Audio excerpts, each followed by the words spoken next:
صلاح الدین ایوبی اپنے خیمے میں بیٹھے ہیں تو ایک بی بی آ گئی. اس قبیلے کا کوئی شخص مسلمان نہیں ہوتا. بی بی آئی, آگے کہنے لگی میرے 4 بیٹے جنگ میں کھو گئے, چھوٹے چھوٹے بچے جنگ میں کھو گئے, مل نہیں رہے. فوجیوں کو حکم دے مجھے میرے بچے تلاش کر کے دیں. صلاح الدین ایوبی نے جھٹ پٹ سر پہ امامہ باندھا, نیزہ پکڑا, سینے بند باندھا, اپنے جبے کو سمیٹا اور باہر. کہنے لگی تو کدھر جا رہا ہے؟ کہنے لگا میں خود تیرے بچے تلاش کر کے دوں گا. صلاح الدین چند سپاہی ساتھ گلی گلی نکلے, گلی گلی فجر کے نکلے, اثر ہو گئی, تھک گئے. 2 نمازیں صحرا میں پڑھی. جنگل کے اندر پہنچے تو ایک کونے میں 4 بچے ایک جگہ ڈرے اور سہمے ہوئے بیٹھے ملے. صلاح الدین ایوبی اٹھا کے لائے, ماں کو کہنے لگے تیرے بچے ہیں. نکلا اس لیے تھا کہ میرے نبی نے فرمایا بچے جدا ہوں تو ماں کو درد بڑا ہوتا ہے, اور میرے رسول نے فرمایا تھا جب جنگ کرنے جاؤ تو کھیت برباد نہ کرنا, فصلیں تباہ نہ کرنا, بچوں کو ماں سے جدا نہ کرنا. فرمایا میں سوچ رہا تھا تیرے بچے کہیں میری وجہ سے جدا ہو گئے تو مصطفیٰ کو جواب کیا دینا. فرمایا تیرے بچے ڈھونڈ کے لایا ہوں. بچے ماں کے پاس آنے لگے تو ماں نے بڑے بیٹے کے منہ پہ تھپڑ مارا. کہتا اماں کیا ہوا؟ کہنے لگے تو نے سنا نہیں کہ دشمن کے بچوں کی اتنی حفاظت کرتا ہے, میرے پاس نہ جا, اس کے قدموں میں بیٹھ جا. جس نبی کے غلام اتنے سچے ہیں وہ نبی کتنا سچا ہوگا. بنو قریظہ اور بنو نذیر 2 محلے تھے یہودیوں کے. یہودیوں نے بڑی عہد شکنی کی تو نبی پاک صلی اللہ علیہ وسلم نے ان کو بے دخل کر دیا, مدینے سے نکال دیا, مدینہ منورہ سے. یہودی نکل گئے مدینہ طیبہ سے, تو جب وہ نکل کے جا رہے تھے تو ان کے مکان, ان کے باغ, ان کی جائیدادیں بچ گئیں. نبی پاک علیہ السلام نے انصار مدینہ کو پہلے بلایا. جاگ رہے ہیں نا آپ لوگ؟ پیسے آتے کسی کو برے لگتے ہیں, اب تو یہ بھی حلال حرام کی تمیز بھی اٹھتی جا رہی ہے. جائیداد, باغ, مال, علاقہ خالی ہوا ہے, وہ چلے گئے اور لوگ تو ڈھونڈتے پھرتے ہیں. اللہ خیر فرمائے, شاملہ ہر جگہ ملتی نہیں اب شہروں میں, وہ کس کس نے نام کرا لی, کدھر گئی ہے کوئی خبر ہی نہیں, خالی جگہ پڑی ہے. میرے نبی پاک علیہ السلام نے پہلے انصار مدینہ کو بلایا. حضور نے فرمایا انصاریوں بہت بڑی جائیدادیں یہودیوں کی, بنو نذیر اور بنو قریظہ محلے خالی ہو گئے, میرا دل کرتا ہے وہ تمہیں دے دوں, اس لیے کہ تم نے اپنے مہاجر بھائیوں کے ساتھ بڑا تعاون کیا, جائیدادیں تم نے دے دی ہیں, مکانات دے دیے ہیں, بڑا کچھ تم نے دیا ہے, میرا دل کرتا ہے وہ تمہارے نام کر دوں. تو انصار مدینہ کیا کہنے لگے؟ کہنے لگے یا رسول اللہ دے تو ہم نے دیا ہے پر وہ بیچارے جھچکتے ہی رہتے ہیں, وہ جھچکتے ہی رہتے ہیں, کھول کے ہماری چیزیں استعمال نہیں کرتے. تو حضور ہم تو پہلے ہی انصار ہیں, ہمارے پاس بڑا کچھ ہے, آپ مہربانی فرمائیں وہ سارا کچھ مہاجروں کو دے دے, مہاجرین کو ہمیں نہیں چاہیے. اب چلے گئے بات کر کے, میرے حبیب پاک نے مہاجروں کو بلا لیا. فرمایا بنو نذیر اور بنو قریظہ قبیلے کی جائیدادیں آئی ہیں, تمہارے پاس بظاہر جو چیزیں ہیں بھی وہ بھی انصار مدینہ کی ہیں, تو میرا یہ خیال ہے کہ وہ سارا کچھ تمہیں دے دیا جائے.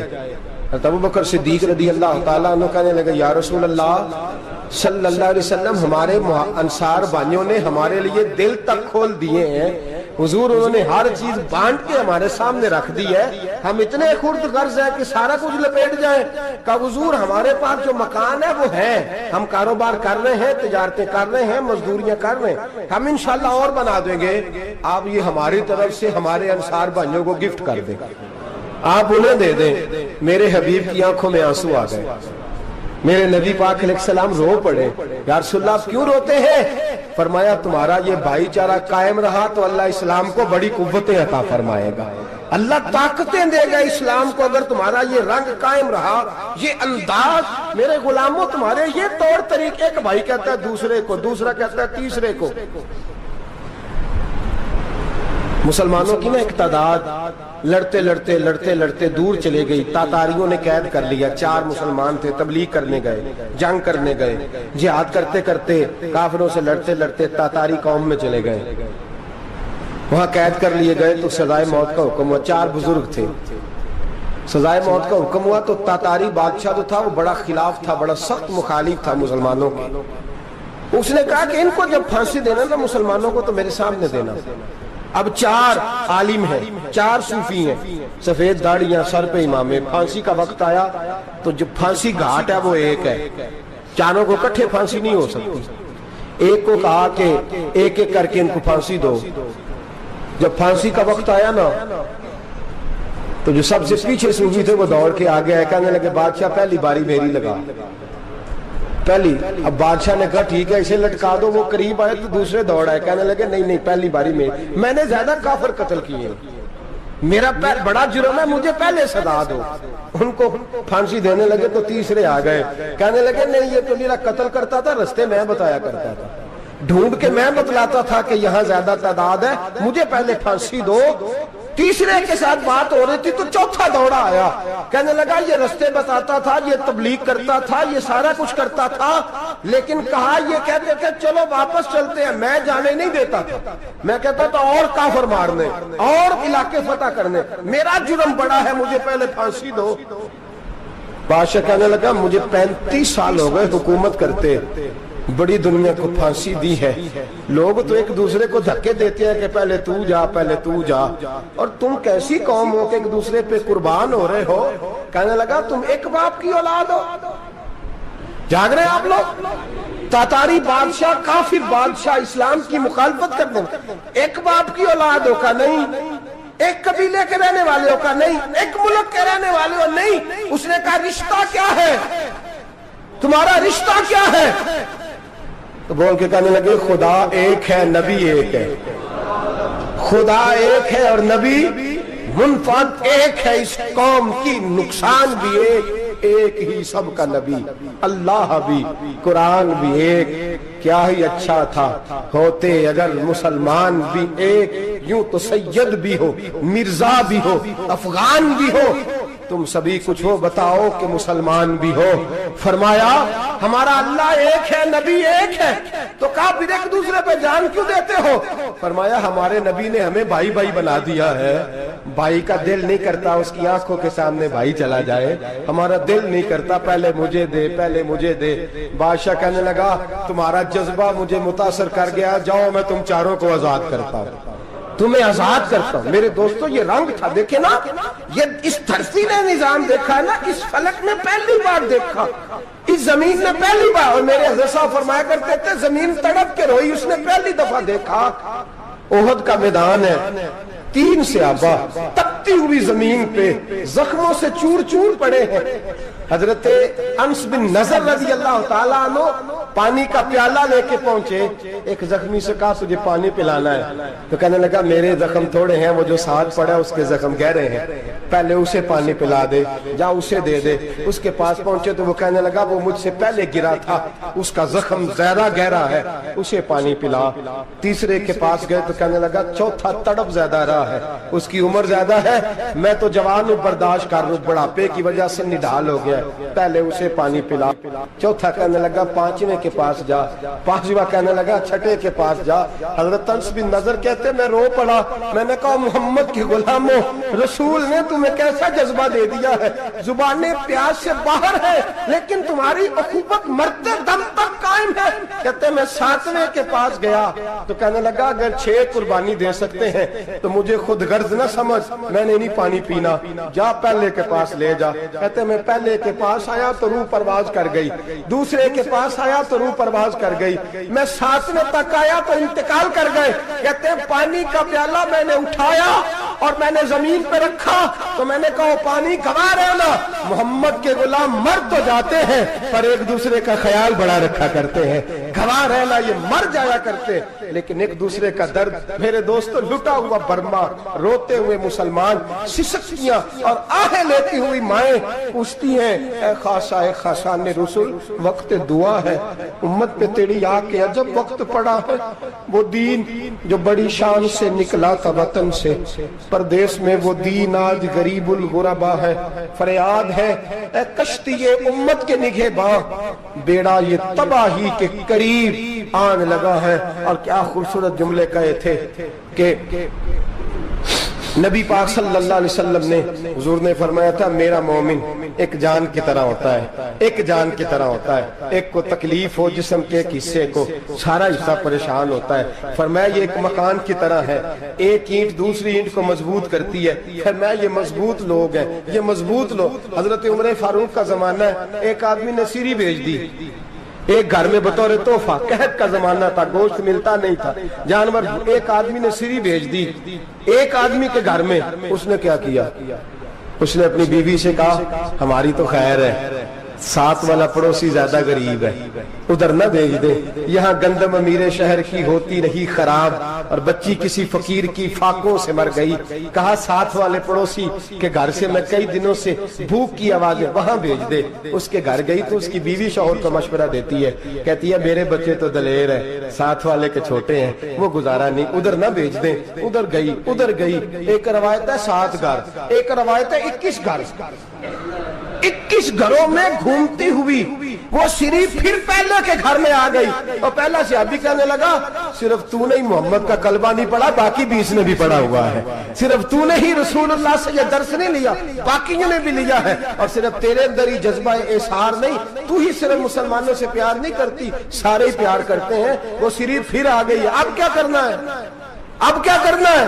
تو امام نبوی نے لکھا ہے، وہ کہنے لگی کرنا کیا ہے؟ پکاؤں گی میں اور کھائیں گے 21 گھر، پھر بھی اکیلے نہیں کھائیں گے، پکاؤں گی میں اور کھائیں گے 21 گھروں کے مطابق شوربہ پکا، اور پھر برتن میں ڈال کے وہ بی بی ایک گھر کا دروازہ کھٹکھٹاتی ہے، کہتی ہے مصطفیٰ کے غلاموں نکلو باہر اور کھاؤ، اس لیے کہ جس نبی نے مجھے پیار کا حکم دیا اسی نے تمہیں بھی پیار کرنا سکھایا ہے، یہ رنگ چشم فلک نے سکھایا ہے۔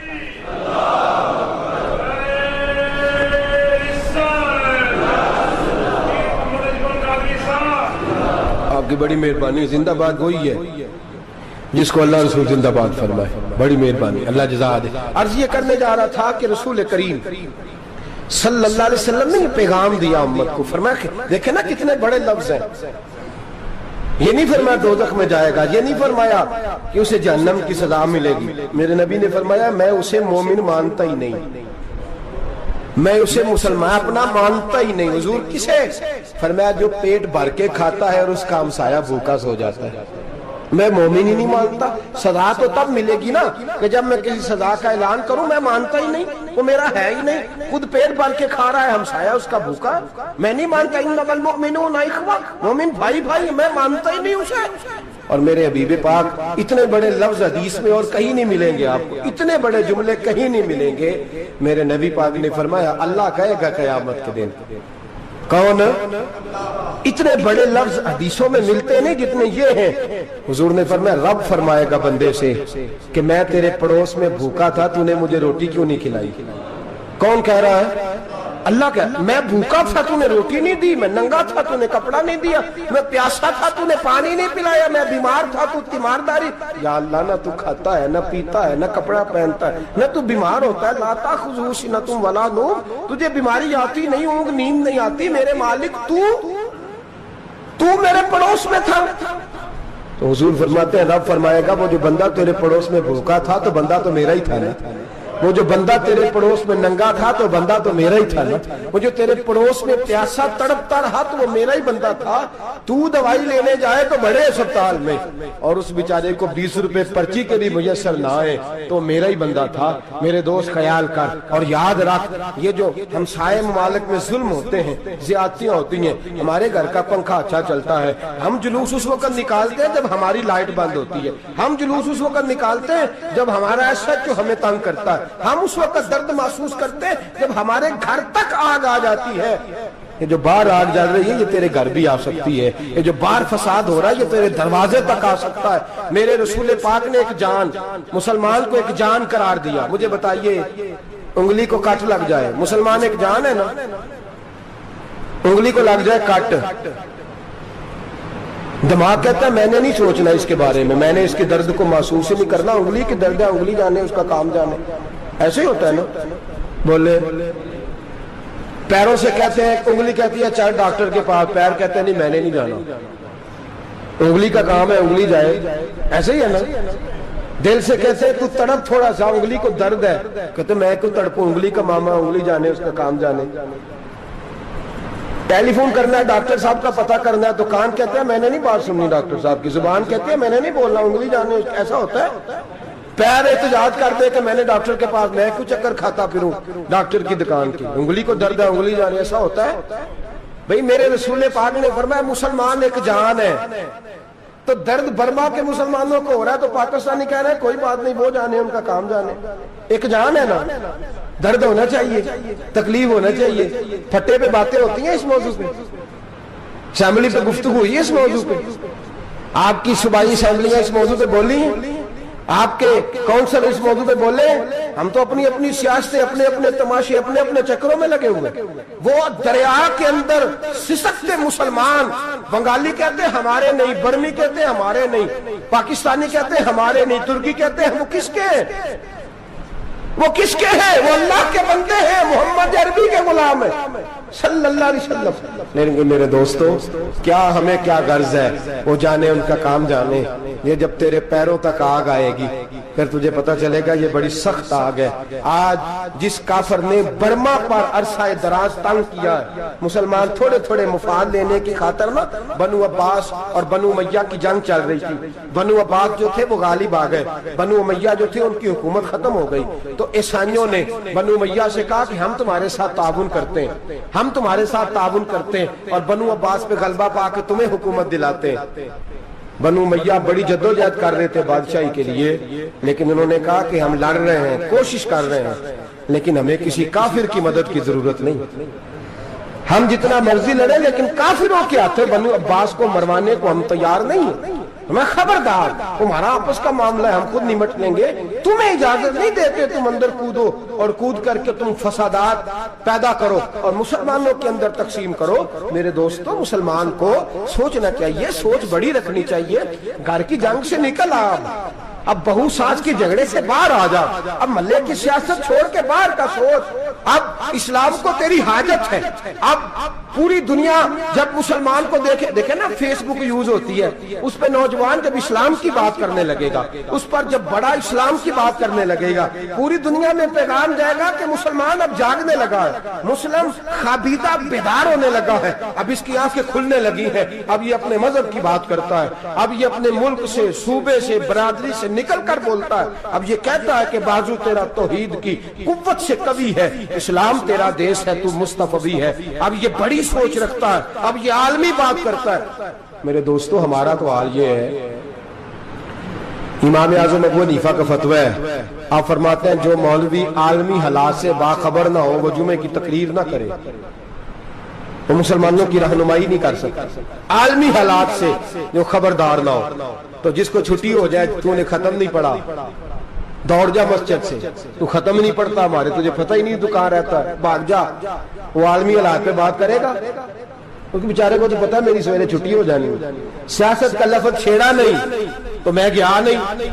یاد رکھے، وہ جو بیداری ہے، وہ جو اعلیٰ ظرفی ہے، وہ جو بڑی سوچ ہے، وہ جو ملت کی سوچ ہے، وہ جو قومیت کی سوچ ہے، وہ جو آگے بڑھنے کا زاویہ ہے، وہ تو اندر، اقبال کہتے ہیں گلا تو گھونٹ دیا اہل مدرسہ نے تیرا، گلا تو گھونٹ دیا اہل مدرسہ نے تیرا، تجھے تو مدرسے والوں نے پلیٹ پکڑا دیا ہے کہ جا سویرے لنگر کٹھا کر کے لا اور دوپہر کو روٹیاں مانگ کے لا اور دیکھ آج مرا کون ہے، ختم کس کا پڑھنا ہے، تو گلا تو گھونٹ دیا اہل مدرسہ نے تیرا، اب کہاں سے آئے گی صدا لا الہ الا اللہ، تو گھونٹ دیا تیرا گلا، تو کیسے بڑی بات کرے گا؟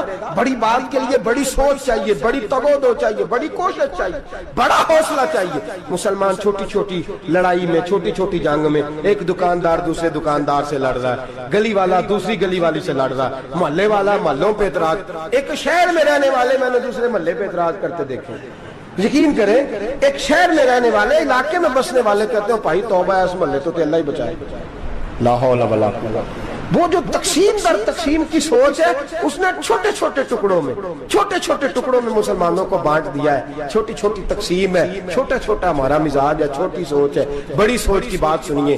صلاح الدین ایوبی، جاگ رہے ہیں نا آپ لوگ؟ تو آخنا حضرت صاحب ایڈی وڈی گل چھیڑ چھڑی ہے، یہ مطلب ہی کون نہیں، کنے برما جانا ہے تو کنے مدد کرنی ہے، میں تو بھائی فریضہ سر انجام دے رہا ہوں۔ میرے نبی نے فرمایا برائی کو یا ہاتھ سے بدل، ہاتھ سے نہیں بدل سکتا تو زبان سے تو بولنا، تو میں معذور ہوں، کمزور آدمی ہوں، ہاتھ سے بدلنے کی طاقت نہیں رکھتا، تو دوسرے درجے پہ تو مجھے عمل کرنے دو نا، اثر کرے نہ کرے سن تو لے میری فریاد، نہیں ہے داد کا طالب یہ بندہ آزاد، رونے تو دو، تڑپنے تو دو، آہیں تو بہانے دو، سسکیاں تو لینے دو، مار کھائی ہے تو تڑپنے تو دو. وہ قرآن پاک برما میں پابندی لگی ہے تو میں یہاں سوچنے لگا ہوں کہ وہاں تو پابندی لگی ہے, یہاں پہلے لوگ کوئی نہیں پڑھتی. معاذ اللہ تعالیٰ حالات دن پہ دن مسلمانوں کے لیے ایک ایک کر کے. افغانستان میں جو آگ لگی تھی پھر وہ عراق میں بھی لگی, پھر وہ لیبیا میں بھی لگی, پھر وہ مصر میں بھی لگی, پھر وہ یمن میں بھی لگی, سعودی عرب میں دھماکے ہوئے. میرا دل تڑپا ہے, مجھے پریشانی ہوئی. میں بچے پاس تھے, میں بڑا ڈسٹرب ہوا. میں نے کہا یار یہ ہمارا سب کا اجماعی عقیدت کا مرکز ہے. ہم کم از کم 1000 اختلاف کے باوجود کہا کرتے تھے کہ عرب میں امن ہے یار, وہاں سکون ہے, وہاں دکانیں کھلی چھوڑ کے لوگ چلے جاتے ہیں. وہاں بھی فساد ہونے لگا, وہاں بھی آگ بڑھ گئی ہے. لیکن ہم صرف چھوٹی چھوٹی کر کے جب آگ بجھانے کی کوشش کریں گے اس وقت آگ نہیں بجھے گی. جب ہر آدمی اپنے پیالے میں پانی لے کے آئے گا, ہر شخص اپنے گھر کی نل چلائے گا, ہر شخص نلکا چلائے گا اور پانی نکال کے یہ آگ بجھائے گا, تب یہ آگ بجھے گی. ہر آدمی کو کردار سوچ بڑی کرے, نظریہ بڑا کرے, ملت کی بات کرے, مسلمان ہو کے سوچے, مسلمان ہو کے سوچے. خدا را نکلے یہ گھر کے جھگڑوں سے, تھوڑی دیر کے لیے اپنے آپ کو بڑا کرے, بڑی سوچ آپ بنائیں. جب دوستیاں لگائیں, یارانے لگائیں, پھر چھوٹے موٹے حساب سے بچیں. بابا بلے شاہ صاحب فرماتے کورے ورک کتاب نہیں ہوندے, کورے ورک کتاب نہیں ہوندے, پتھر دل گلاب نہیں ہوندے. او بلیا یاری سوچ کے لائیں, یارا نال حساب نہیں ہوندے. پھر ذرا نکلے اس حساب کتاب سے باہر. بلیا یاری سوچ کے لائیں, یارا نال صاحب نہیں ہوندے. پھر ذرا بڑا ذہن کرے, چھوڑے اپنے حساب. یبصرون علی انفسہم ولنبلونکم بشیء من الخوف والجوع ونقص من الاموال والانفس والثمرات. پھر حساب کتاب سے نکلے. پھر امام علی مقام کی طرح یہ سوچ بنائے کہ حسین کے بچے چلے جائیں تو کوئی حرج نہیں, امت پر آنچ نہیں آنی چاہیے. ایک امام علی مقام, کل تک امام میدان میں کھڑے تھے تو اکیلے تھے, لیکن آج پوری دنیا کہتی ہے حسین ہمارا ہے, حسین ہمارا ہے. آج نظریہ امام علی مقام زندہ ہے, تو اکیلا ہے تو کھڑا ہو. یہ نہ کہا کر چھوٹی سی مسجد ہے, ایک کونا کا کھڑکاوا, مولانا تقریر کر رہے ہیں تو کیا بنے گا. ایک آواز کہیں سے گونجا کرتی ہے, پھر اس میں تاثیر میرا اللہ پیدا فرما دیا کرتا ہے, پھر اس کے اندر قوت میرا رب پیدا فرما دیا کرتا ہے, پھر اللہ اس میں تاثیر پیدا کر کے 4 دانگ عالم میں پھیلا دیا کرتا ہے. صلاح الدین ایوبی, مسلمانوں پہ ظلم ہوا, فلسطین میں آگ لگی اور پورے فلسطین کی گلیاں خون سے بھر گئی. ایک دن کے اندر 70,000 مسلمان قتل ہوا. گھوڑوں سے سڑکوں پہ چلا نہیں جاتا تھا, گھوڑے پھسلتے تھے, اتنا خون تھا. اور کچی سڑکیں تھی, اتنا خون تھا. پہلے کچی زمین نے خون پیا, پھر خون اس سے باہر آیا, پھر بھی اتنا سخت. 70,000 آدمی قتل ہوا. صلاح الدین ایوبی کون تھے؟ میرے غوث اعظم جیلانی کے مدرسے کے طالب علم تھے. جامعہ نظامیہ مدرسہ, یہ مدرسے ہیں جنہوں نے دین کے مجاہد پیدا کیے, مدارس ہیں جنہوں نے دین کے مجاہد پیدا کر کے پوری دنیا کے اندر پھیلائے ہیں. مدارس کے اندر دہشت گردی آئی, میں اختلاف نہیں کرتا, لیکن ابھی بھی مدرسے ہیں جن مدرسوں سے رسول اللہ کے دین کا سچا درس دیا جاتا ہے, امن پیار اور محبت کی فضا کو عام کیا جاتا ہے وہ مدارس. اور انشاءاللہ قیامت کی صبح تک وہ مدرسے قائم رہیں گے.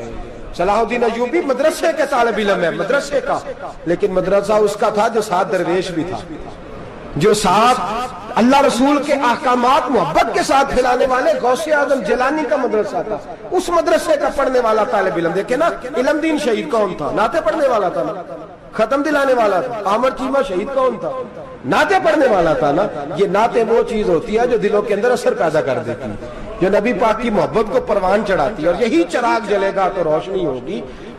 صلاح الدین ایوبی اکیلا اپنے دوستوں سے کہنے لگا مسلمانوں کی مدد, چند سالوں میں نکلو مدد کریں. انہوں نے کہا تیرے نکلنے سے کیا ہوگا؟ کہنے لگا میں نے نہیں نکلنا, میرے اللہ نے میری مدد کرنی ہے, میرے اللہ نے میری. اٹھ باندھ کمر کیا ڈرتا ہے, پھر دیکھ خدا کیا کرتا ہے. میں مجھے نکلنے دے, اللہ میری مدد کرے گا. تھوڑا تھوڑا کر کے فوج جمع کی, کوشش کی. چند سالوں کے بعد اسی جگہ جہاں مسلمانوں کا خون بہا تھا, اللہ نے اسلام کا جھنڈا پھر سے بلند کر دیا. صلاح الدین ایوبی فاتح بن کے مسجد اقصی کے دروازے پہ کھڑا ہے. چند سال گزرے, عیسائیوں کا اپنا وہ ظلم ابھی یاد ہے, اور عیسائی سارے لیڈر کہتے ہیں تیاری کر لو, اب ہمارے بچے کاٹے جائیں گے, عورتیں بیوہ ہوں گی, گردنیں کٹیں گی. اب دیکھنا جتنا خون ہم نے بہایا تھا مسلمان اس سے دگنا بہائیں گے. صلاح الدین ایوبی گھوڑے پہ کھڑے ہیں, اور پوچھتے ہیں او عیسائیوں بتاؤ تمہارے ساتھ کیا کروں؟ گردنیں جھک گئیں، جواب کوئی بھی نہیں۔ کہا تم نے 70,000 مسلمان ایک دن میں مارا تھا، بولو تمہارے ساتھ کیا کروں؟ تم نے ایک دن میں مسلمان یوں کاٹے جیسے گاجر مولی کاٹی جاتی ہے، بولو کیا کروں؟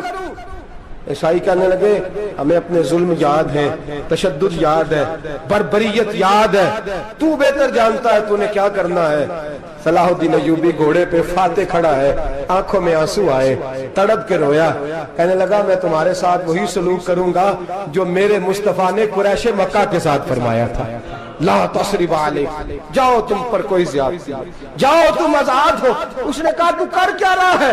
کہنے لگا میں کیا کروں، میں اس محمد کا ماننے والا ہوں جس نے معاف کرنا سکھایا ہے صلی اللہ علیہ وسلم، میرے پیروں میں زنجیر ہے رسول اللہ کی غلامی کی، جاؤ تم آزاد ہو۔ اس نے کہا تم آزاد ہو، لوگوں نے کلمہ پڑھنا شروع کر دیا، اشہد ان لا الہ الا اللہ واشہد ان محمدن عبدہ۔ سارے قبیلے کے کچھ نہ کچھ لوگ مسلمان، ایک قبیلہ رہ گیا مسلمان نہیں ہوتا۔ صلاح الدین ایوبی اپنے خیمے میں بیٹھے ہیں تو ایک بی بی آ گئی، اس قبیلے کا کوئی شخص مسلمان نہیں ہوتا۔ بی بی آئی، آگے کہنے لگی میرے 4 بیٹے جنگ میں کھو گئے، چھوٹے چھوٹے بچے جنگ میں کھو گئے، مل نہیں رہے، فوجیوں کو حکم دے مجھے میرے بچے تلاش کر کے دیں۔ صلاح الدین ایوبی نے جھٹ پٹ سر پہ امامہ باندھا، نیزہ پکڑا، سینے بند باندھا، اپنے جبے کو سمیٹا اور باہر کہنے لگی تو کدھر جا رہا ہے؟ کہنے لگا میں خود تیرے بچے تلاش کر کے دوں گا۔ صلاح الدین چند سپاہی ساتھ گلی گلی نکلے، گلی گلی فجر کے نکلے، اثر ہو گئی، تھک گئے، 2 نمازیں صحرا میں پڑھی، جنگل کے اندر پہنچے تو ایک کونے میں 4 بچے ایک جگہ ڈرے اور سہمے ہوئے بیٹھے ملے۔ صلاح الدین ایوبی اٹھا کے لائے، ماں کو کہنے لگے تیرے بچے ہیں، نکلا اس لیے تھا کہ میرے نبی نے فرمایا بچے جدا ہوں تو ماں کو درد بڑا ہوتا ہے، اور میرے رسول نے فرمایا تھا جب جنگ کرنے جاؤ تو کھیت برباد نہ کرنا، فصلیں تباہ نہ کرنا، بچوں کو ماں سے جدا نہ کرنا۔ فرمایا میں سوچ رہا تھا تیرے بچے کہیں میری وجہ سے جدا ہو گئے تو مصطفیٰ کو جواب کیا دینا۔ فرمایا تیرے بچے ڈھونڈ کے لایا ہوں۔ بچے ماں کے پاس آنے لگے تو ماں نے بڑے بیٹے کے منہ پہ تھپڑ مارا، کہتا اماں کیا ہوا؟ کہنے لگے تو نے سنا نہیں کہ دشمن کے بچوں کی اتنی حفاظت کرتا ہے، میرے پاس نہ جا، اس کے قدموں میں بیٹھ جا۔ جس نبی کے غلام اتنے سچے ہیں وہ نبی کتنا سچا ہوگا، جس نبی کے نوکر اتنے کھڑے ہیں وہ نبی کتنا کھڑا ہوگا، جا کے کلمہ پڑھ لے۔ میرے دوست یہ اسلام ہے جس نے غیروں کا درد بھی اپنے سینے میں رکھا۔ اقبال کہتا ہے سارے زمانے کا درد ہمارے ہی سینے میں ہے، برما کا مسلمان ہو یا عراق، لیبیا، افغانستان، کشمیر کا مسلمان ہو، میرے دوست وہ غیر نہیں ہے، وہ تیرا اپنا ہے۔ اس کا رنگ نہ دیکھ، اس کی بولی نہ دیکھ، اس کا قبیلہ اور علاقہ نہ دیکھ، دیکھ کہ وہ تیرے رسول کا کلمہ پڑھتا ہے، وہ دیکھ کہ وہ کعبے کی طرف منہ کر کے نماز پڑھتا ہے، دیکھ کہ تیرا اور اس کا نصاب زندگی قرآن ایک ہے۔ میرے دوست کچھ نہیں کر سکتا تو دعا تو کر دیا کر، کچھ نہیں کر سکتا تو التجا تو کر دیا کر، اللہ کے حضور یہ تو کہا کر کہ اللہ مسلمان جہاں بھی ہیں تو ان کی مدد فرما، اللہ مسلمان جہاں بھی ہیں تو ان کی غیبی امداد فرما۔ یہ دعا تو میرے دوست ضرور کیا کرو، سوچ بڑی کریں، جب بھی آپ بولیں، جب بھی آپ لکھیں، جب بھی کسی سے بات کریں تو بحیثیت مسلمان کے بات کریں، بحیثیت ایک نبی پاک کے غلام کے بات کریں، اپنی زندگی اس انداز میں ترتیب دیں کہ پہلے آپ مسلمان ہیں، اس کے بعد آپ کچھ اور ہیں، پہلے اسلام کی بات کریں، بڑی بات کریں، بڑے حوصلے کی بات کریں، پھر اسلام کو قوت ملے گی، پھر بیداری امت کو نصیب ہوگی۔ اللہ کریم برما کے مسلمانوں کو اپنی رحمت کی ٹھنڈی چھاؤں نصیب فرمائے، ہمیشہ مدحت خیر الانام میں گزرے، دعا ہے یہ عمر درود و سلام میں گزرے۔